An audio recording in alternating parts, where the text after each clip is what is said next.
fa bene al cuore, ci fa bene all'anima. Grazie di questo vostro amore, del tuo in particolare. Intanto cominciamo col dire questo. Noi la situazione oggi avevamo un altro picco di marea a 160, che per fortuna è finito, nel senso che la marea sta cominciando a scendere, lentamente ma scende. Abbiamo avuto dei giorni molto pesanti, ma soprattutto il giorno devastante è quando la marea è arrivata a 187.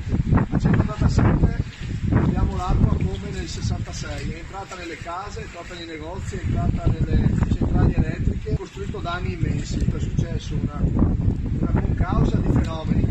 Avevamo un'acqua alta prevista, un'acqua alta atmosferica molto elevata, però astronomica, ma soprattutto ci sono stati due venti forti concomitanti, il vento di Scirocco e la Bora, che si sono incuneati con una forza incredibile e hanno alzato il mare a 2,5 metri fuori, per cui ha alzato la marea di un altro mezzo metro.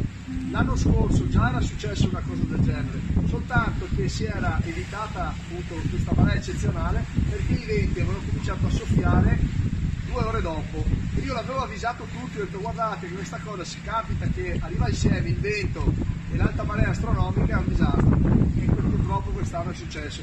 Però la cosa che voglio dire, è giusto che la gente sappia, avevamo da quella mattina avevamo già attivato un dispositivo gigantesco con la protezione civile, con la prefettura, con i carabinieri, guardia di finanza, polizia di Stato, la nostra polizia locale, tutti i volontari, il SUEM, i vigili del fuoco. Eravamo tutti quanti attivi e presenti quando qualcuno pensava che addirittura avrebbe fatto al massimo 130 centimetri.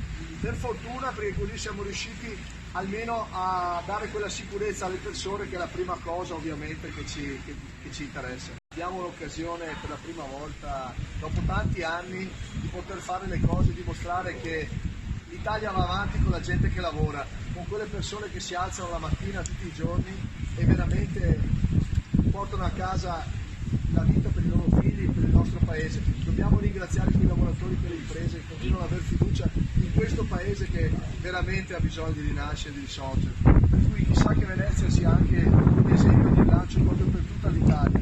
Noi nei periodi più bui abbiamo sempre fatto le cose più belle. Chissà che sia anche questa la volta buona. Mettiamoci insieme tutti, siamo persone straordinarie. Partiamo da Venezia, studiamo qui i cambiamenti climatici. Ho proposto all'Europa, all'ONU, di fare qui uno studio importante in questi anni che facciamo il mondo. Studiamo l'inquinamento dei mari, studiamo gli effetti dei cambiamenti climatici, cerchiamo di capire perché si creano questi tornadi che stanno devastando tutta l'Italia, ma anche l'Europa e anche gli Stati Uniti. Facciamolo a Venezia, facciamo diventare una tragedia, una grande occasione di rilancio del nostro paese. Non viaggiamoci addosso, combattiamo, perché ce la possiamo